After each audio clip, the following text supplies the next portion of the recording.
Salut tout le monde, c'est Mani et aujourd'hui, je vais me dépêcher un petit peu, j'essaie de faire un short en même temps. On va essayer quelques SC et buggy, un 10, un 8 super light ou un 10 XL, appelle-les comme tu veux. On les a placés dans l'ordre de vitesse, puisque ce sont les deux premiers des BL2S, donc bloqués en 2S. Après on a le Rogue qu'on aura en 3. On a le 10 TT, bien sûr, qui est boosté par un 4200 kV. On a le Fury qui est plus en charbon, mais boosté en 3800 kV 3S. On a bien sûr le Kakapit K1 et on a emmené aussi un B8ER parce que ça c'est un engin qu'on trouve version 4S quasiment des tarifs égaux à ceux-là. Et vous allez voir que rapport poids puissance quand même, enfin même le 6S est à 380 € face aux autres. Vous allez savoir pourquoi c'est vraiment ce qu'on préfère dans la prairie. Et bien sûr le Kakapit qui montrera sa supériorité par rapport au Slash et tous les autres, ça c'est sûr et certain aussi pour le même tarif.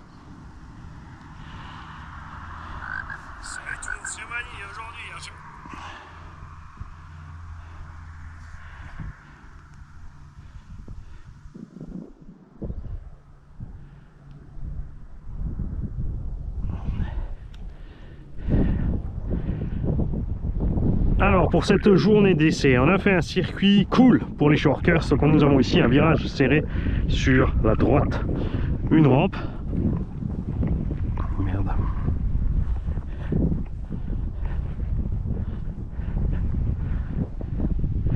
Salut tout le monde, pour cette journée d'essai de SC110 et de petit buggy ou gros 110 ou petit 1.8, on a fait un circuit super tranquille sur un terrain propre. On a un virage serré à droite, une seule rampe pour la largeur devrait suffire, on va rouler pépère, la plupart des engins ne sont pas super rapides. Pas atterrir trop loin puisque virage serré encore une fois à droite.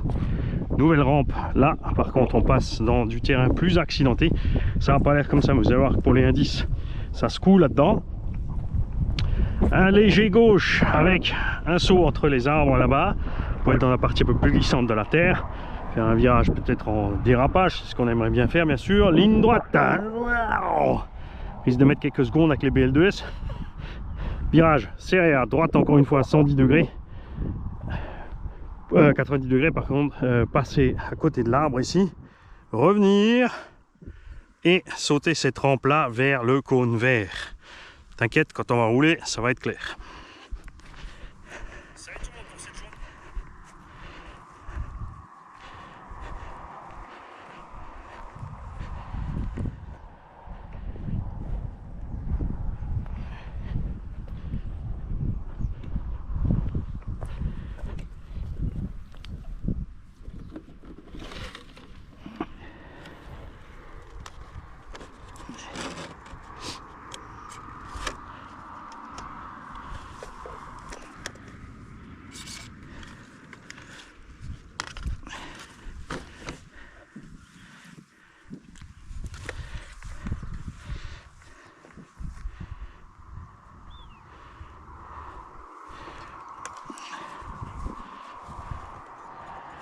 Alors je vous promets rien, je suis en train de faire un short en même temps.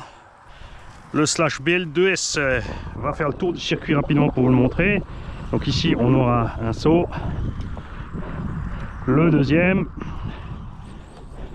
le passage dans le TT, visé entre les plots, troisième saut, passe à droite, et là tu vois on rip. Les joies du dur motrice. Avec le téléphone en main en plus. Ligne droite à don, fou fou fou. Et pas l'arbre. Ah la cata. Le petit dernier. Voilà, ça c'est le tour du circuit pour ceux qui n'ont pas compris sur la version sans la voiture.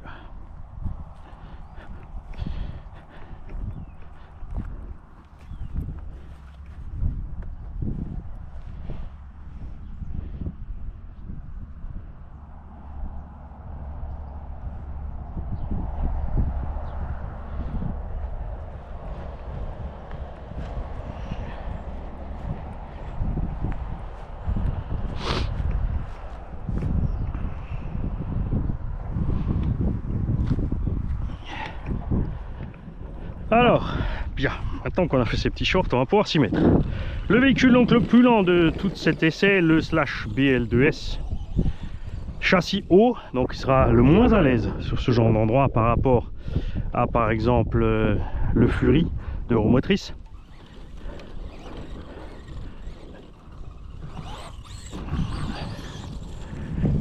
On va prendre les petits repères. Avantage du 4.2 par rapport au 4.4, c'est la maniabilité à basse vitesse dans les virages. L'inconvénient, c'est sortie de virage, quand ça glisse, tu vas glisser plus vite du train arrière sur virer plus vite. Ton freinage aussi n'est que sur les roues arrière.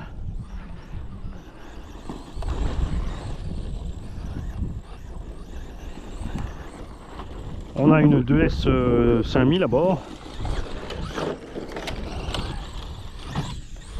Alors, lui, il sera clairement plus à l'aise en forêt avec son châssis haut. Par contre, comme il a le moteur derrière aussi, il a un peu plus de motricité sur le popotin. Donc pareil, pour le gros terrain lourd, ça ira mieux. Enfin, le terrain gras. Par rapport au Fury qui lui a le moteur devant, il sera plus stable sur la ligne droite, mais sortie de virage, il sera un peu plus glissant.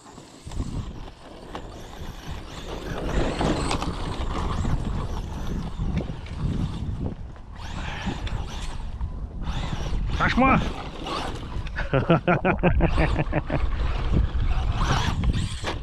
Alors le circuit, bien sûr, là, avec celui-là, ça paraît un peu grand, mais je préfère un circuit trop grand en fait, où tu as de la place pour tes véhicules, que de faire un circuit trop petit. On va se retrouver à devoir doser les gaz parce que tu peux pas te défouler. Là, on va prendre plus large sur ce coup-là.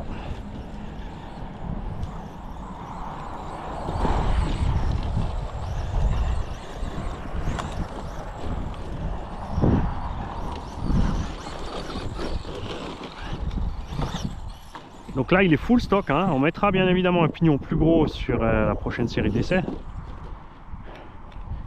Je vais pas m'amuser à le changer sur place, on fera ça à l'atelier tranquillement. Donc on voit que c'est vraiment pas super péchu. Ça accélère un peu plus fort qu'un brochet, dans une Vmax un peu plus élevée, il galère moins dans l'herbe, ça c'est le problème des charbons. Même si tu es sur un endroit où ils s'en sortent bien, ils vont avoir des gros problèmes avec l'herbe haute et tout ce qui les accroche. On va les faire forcer à mort en partant. Et bien sûr l'autonomie, hein, là il n'y a pas photo. Avec le brochet, le petit où il est tranquille.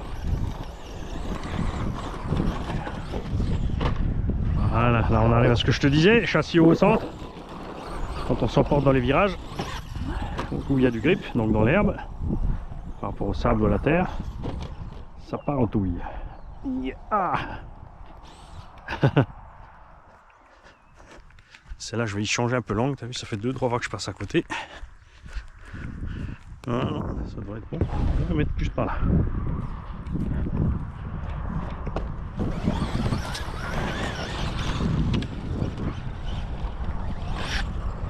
Donc les engins là sont là pour vous, pour les essais, c'est pas pour moi, hein. C'est pour ça que j'ai emmené quand même des engins pour moi, un peu plus rapides et puissants, parce que sinon là, je vais être frustré en rentrant. Si j'avais roulé que celui-là aujourd'hui, on n'y est pas content. On se demanderait pourquoi il fait du modèle réduit électrique.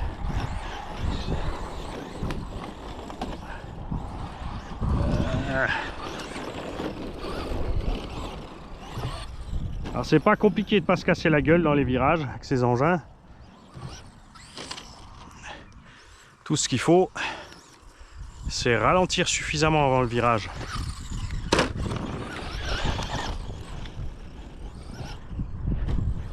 L'assiette de vol, ça dépend, tu vois. Si tu pars un peu trop fort sur les rampes, tu as le nez qui monte, puisqu'on a tout le poids à l'arrière. Le vent se prend dans la carrosserie et tu as ce qu'on appelle l'effet parachute. Sur ces grosses carreaux, tu peux gommer avec des simples trous au point le plus haut ici en fait. Si tu perces ta carreau ici, tu fais 3-4 trous de 10 et tu t'en sors.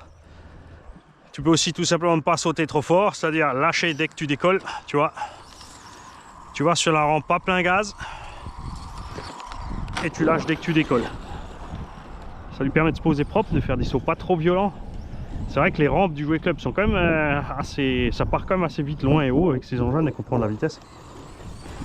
Ce serait sympa d'avoir une gamme un peu moins haute encore. Pour faire des jolis sauts en longueur. Après, j'ai pas envie de découper des rampes pour faire ça. Tu me diras, t'en as assez, Mani. C'est vrai, j'ai assez de rampes. Donc, je pourrais en sacrifier 4 pour faire des sauts un peu plus bas, plus plats.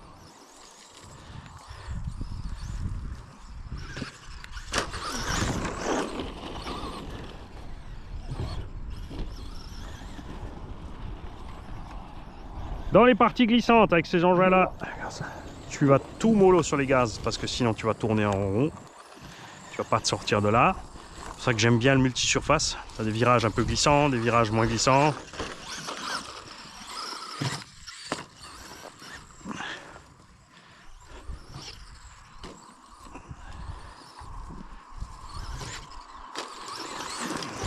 Tu vois là, dans la terre, dès que tu accèles, on a un grip pas terrible.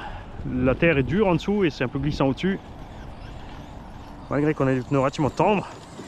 Ça aussi, ça se gomme avec d'autres pneumatiques. Tu peux monter des pneumatiques avec d'autres duretés de gomme, des petits crampons, des gros crampons. Mais ce qui est sympa quand même, c'est de ne pas devoir le faire. Puisque tu as un engin entrée de gamme, c'est pas, tu vas pas économiser sur l'engin pour aller après acheter des super pneus. Tu vois.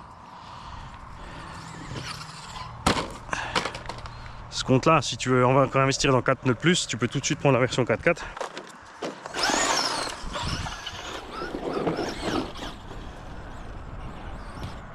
Je suis curieux de ce que ça va te donner avec... je ne veux pas dire 2 dents de plus, parce qu'on a un tout petit module 0,6 là-dedans. Mais je pense qu'il faudrait sérieusement mettre une couronne bien plus petite. Hein, ou un pignon beaucoup plus gros.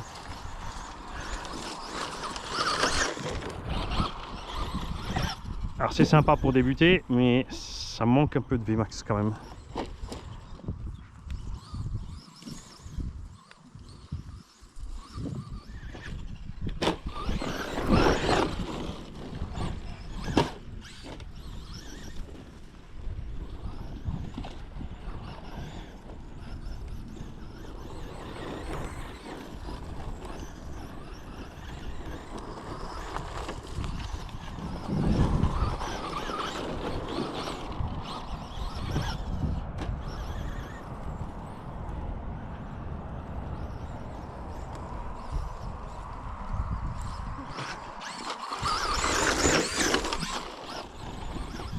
Ah, faut pas que j'oublie, hein, comme j'ai viré un petit peu de stab sur la cam, c'est vrai que ça filme d'un peu plus près et j'ai pris l'habitude de m'approcher pas mal de la voiture pour vous la voyez un peu mieux sur les vidéos. Et parfois on a constaté qu'elle sort du champ.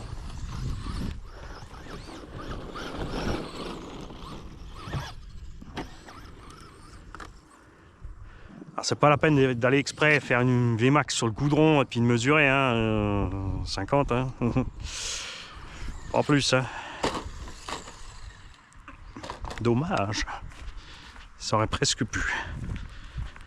Donc tu vois quand même que malgré le châssis haut, ça reste facile à rouler.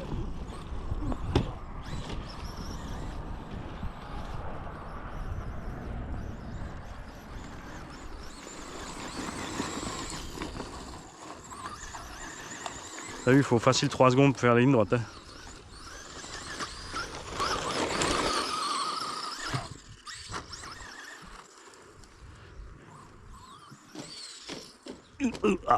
Pas facile la perspective de là, Mani.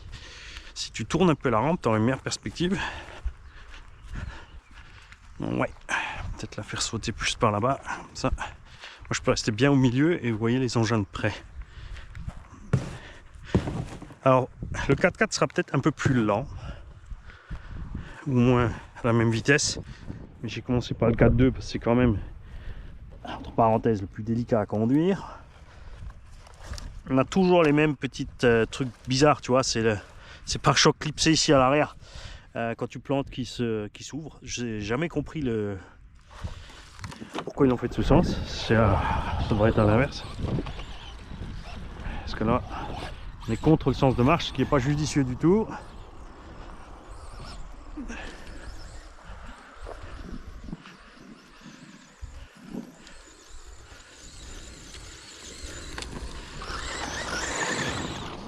T'as oublié la moitié, Mani.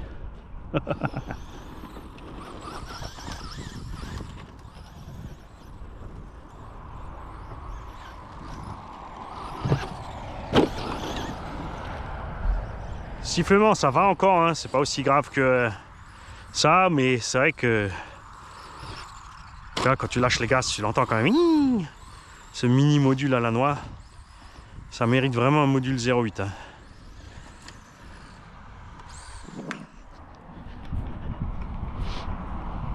On va peut-être passer un peu dans l'air plus haute, voir comment il s'en sort aussi là-bas vite. On fera la même chose avec le Fury. Bon, le Fury, il a l'avantage de la puissance que j'ai mis à bord et des gros crampons automatiques. Ça sortira peut-être pas mal aussi, juste à cause de ça.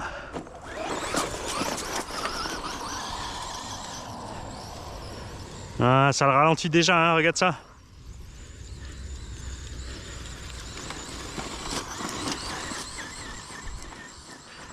Ça lui bouffe quand même un petit bout de Vmax, hein, déjà, tu vois, dès que c'est plus haut.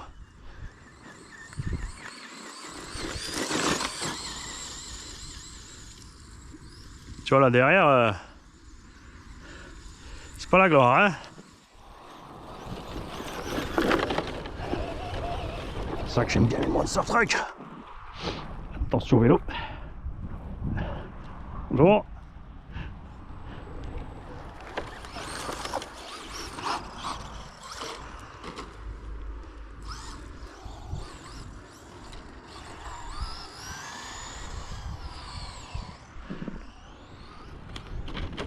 Ah, ça c'était... Oh là là. Oh là la traîtrise. Vite, faut appeler la VNF et la DDE. Il y a un caillou, ça pitique là.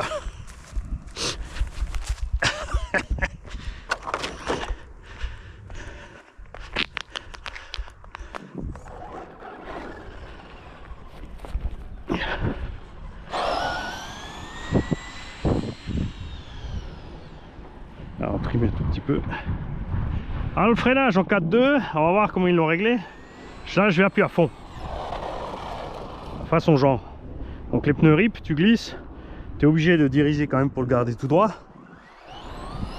Et maintenant je vais vous montrer un freinage contrôlé. Freinage contrôlé, tu arrives à blinde. Tu touches ton frein. Tu guidonnes pas. Là il a fait tout seul. Ça suffit avec la vitesse qu'on a. On s'est arrêté beaucoup plus vite au final.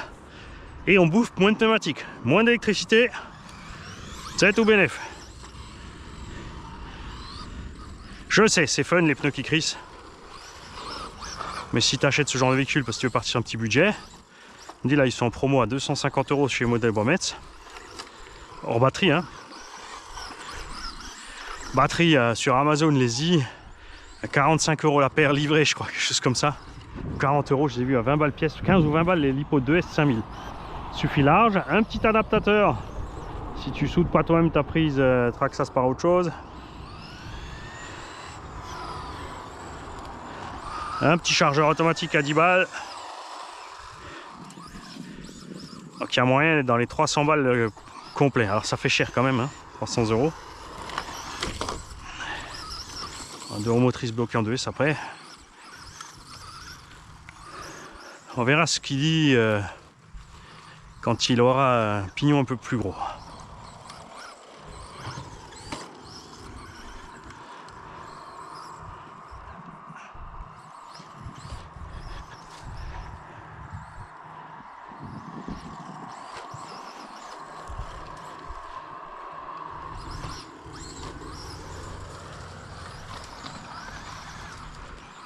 Là j'ai mis trop de gaz, tu vois, c'était sans pitié. C'est parti direct. Bon, je vais rester pied dedans. On va passer cet accu pied dedans.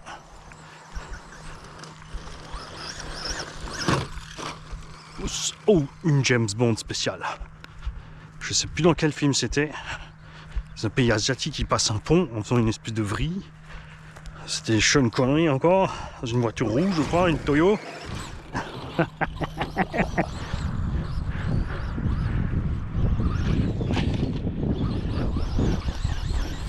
Je rappelle que celui-là, donc, c'est pas encore la version avec les trains renforcés, hein. Il arrive aussi, mais il sera plus cher.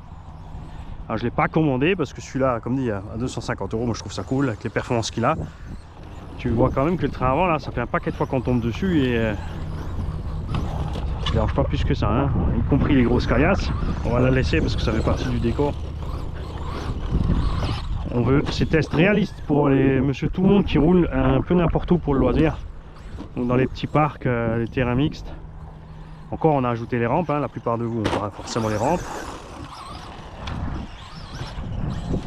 Pour les rampes, le plus simple c'est de faire un truc con. Tu prends une planche. L'idéal, bien sûr il te faut de quoi le transporter, hein. Une remorque à vélo ou quelque chose. Si tu es à vélo, il faut au moins la longueur du véhicule. D'accord les gars? C'est très important. Si la rampe est plus courte que le véhicule, le cul va monter systématiquement sur chaque saut et le nez va piquer. Donc une planche de la longueur du véhicule au moins. Donc ça c'est un Anthrax de 325. Donc déjà une planche de 40 cm de long suffit. Si tu veux être bien, tu te prends le double. Ces rampes là Jouet Club font 1 mètre. Et ensuite tout ce qu'il te faut c'est de quoi caler les rampes, 5-10 cm de haut. Et ça te permet de faire des beaux sauts en longueur. Pour la largeur c'est pareil. Si tu as la place pour le transporter, n'hésite pas à faire bien large. Ça c'est des rampes de 60, tu vois, pour les indices ça passe juste. C'est évidemment plus facile de viser si tu prends des rampes, si on en met deux côte à côte, hein. C'est ce qu'on fait souvent quand on roule à plusieurs. Ça laisse beaucoup plus de marge de manœuvre. Donc moi j'irais prendre des planches de 1 mètre par 1. Tu penses à les raboter d'un côté, parce que si tu les poses à plat, si ta planche fait 1 cm d'épaisseur, tu as une arête d'1 cm sur lequel le véhicule va taper. Donc sur les 5 premiers centimètres de la rampe, tu vas râper, poncer, travailler ça pour que ce soit plus doux. Et comme dit, après il te faut juste des cales de 5 ou 10 cm, hein. Alors soit tu prends carrément des bûches ou des bouts de bois 10-10, 20-20, hein, longueur qu'il te faut. Tu peux prendre juste 2, mais après tu en as un à gauche et un à droite, ça risque de bouger. C'est plus simple quand même d'avoir que 2 morceaux de rampe.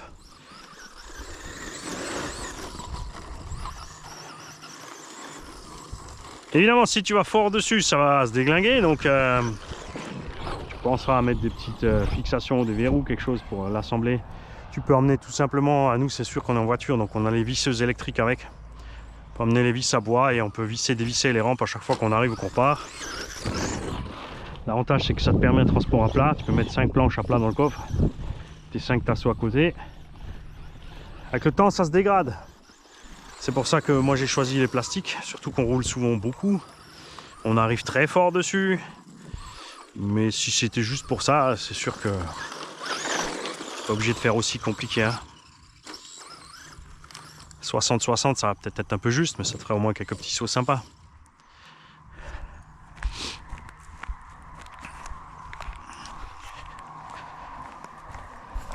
C'est vite sympa, ouais je dirais 2, à partir de 2 rampes. Une ça peut être juste, mais si tu fais un petit circuit, tu places 2 rampes, 2 à 4 rampes, c'est quand même vite cool.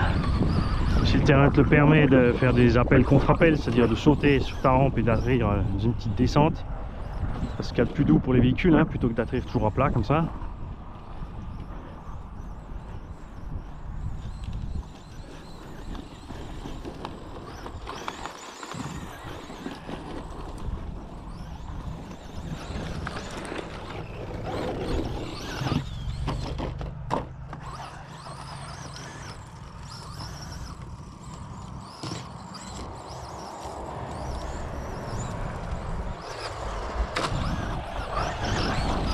Par contre dans une surface en sable avec celui-là, quand tu vois comme il glisse là, ah il y a moyen quand même de gérer ça. Là, pour un petit haut ça va être chaud pour démarrer. C'est vraiment plus à l'aise dans l'herbe. Bon Mani, au lieu de cramer toute la batterie ici, tu pourrais peut-être garder un bout pour la forêt. Ouais, mais la forêt est encore mouillée et boueuse et c'est des véhicules que j'ai envie d'offrir propres après. Ce qui est bien aussi, sur ce BL2, là, tu vois, à l'impact, on a les roues qui tournaient encore, on a tapé fort. J'ai pas pu remettre gaz tout de suite. Il bloque très vite, on va essayer de le refaire. On a la protection de surtension qui arrive direct, ça c'est cool.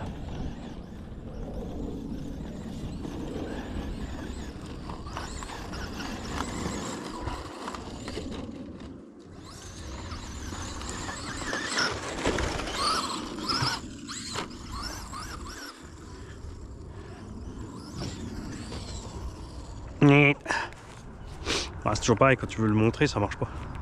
Faut attendre le hasard. Il n'y a pas trop le choix en fait.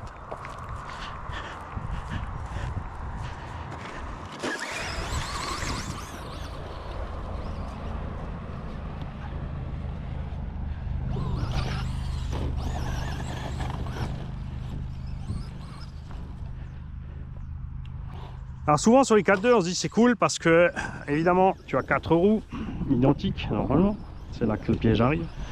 Tu dis quand tu as bouffé tes pneus avant, tu mets les avant, tes arrières, tu mets les avant à l'arrière. Et sur les Traxxas 3S 4.2 ça va pas parce que tu as des jantes différentes devant derrière. Tu es bon chaque fois pour tout de suite racheter une paire de pneus pour l'arrière. Sur beaucoup d'autres c'est pas le cas, ce sont 4 roues identiques, c'est quand même sympa.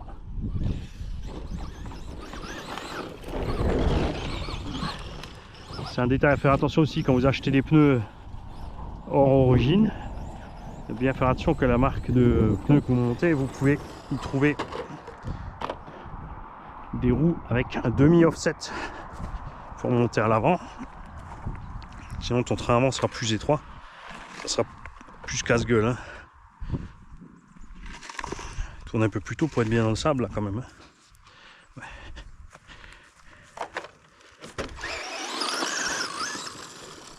Alors tous les slash maintenant, les carreaux un peu renforcés par rapport au départ. Celui-là comme il est super léger, bah, du coup tu devrais pas avoir de sale surprise avec la carreau. Vous ferez bien sûr toujours attention quand il fait froid.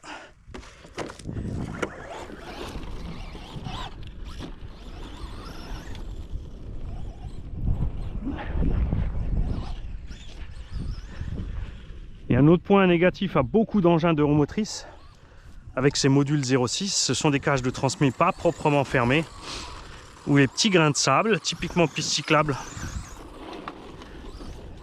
terrain de pétanque, tout ça, rentrent et se coincent entre les dents. Tu te retrouves avec des bruits bizarres, des dents limées. Et de toute façon, faire des véhicules tout terrain avec des transmis pas fermés, comme ils font souvent en 4x4, en buggy, truggy, pour moi c'est débile. Fermer donc ces foutues transmissions. Surtout en brushless, avec la puissance qu'on a, quand tu as quelque chose qui passe dans la couronne principale, pignon, tu claques un moteur, une couronne, un pignon, c'est dégueu. Tu peux cramer un Vario ou n'importe. Donc cette obsession de pas faire l'obstination de pas faire de cache transmis, pour avoir une transmis bien à l'abri des dégâts, des débris, me dépasse un peu. Traxxas a pris la bonne habitude de le faire max, X max. Tout ça sont bien fermés. Les Revo 2 est un peu moyen, le cache est juste posé par dessus, il n'est pas vraiment fermé en dessous.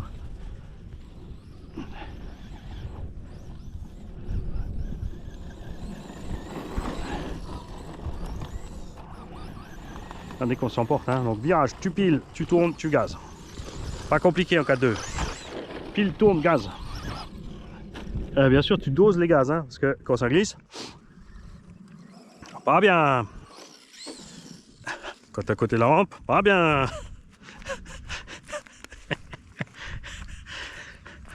Bon, je pense que vous le sentez que je m'ennuie quand même, hein. On va pas se mentir. C'est lent.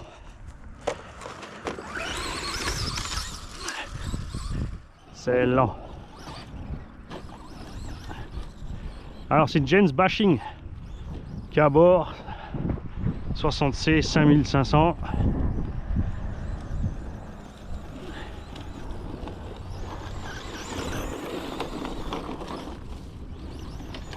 Et t'as raison, bon, je crois que je vais m'arrêter parce que on gardera le reste pour la forêt. Dernier petit tour pour l'honneur, qui n'a jamais sauvé personne mais fait des millions de morts. Eh bah je suis en coupure, dis. Il m'a entendu. Il m'a entendu. On va aller mesurer la coupure parce que elle est relativement haute. Les nouveaux Vario Traxxas ont tout été calibrés différemment maintenant.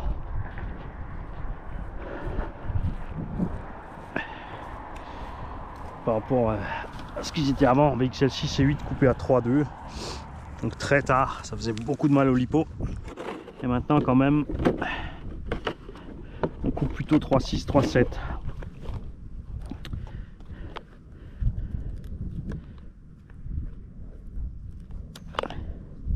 Alors ouais, j'ai un adaptateur d'adaptateur parce que j'avais pas envie de souder. Hein.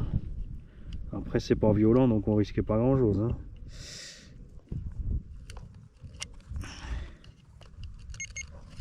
Alors nous avons 7 volts, donc 3,5 par cellule. 3,39, 3,57. Donc on est bon. C'est sympa. Ah pardon, c'était pas la Jens, c'était une vieille lipo.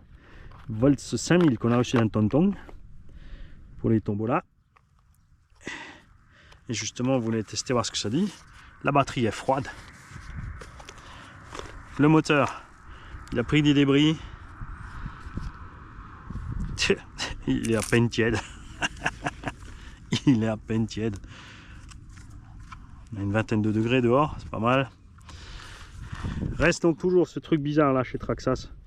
Ce machin qui s'ouvre vers derrière, du grand n'importe quoi.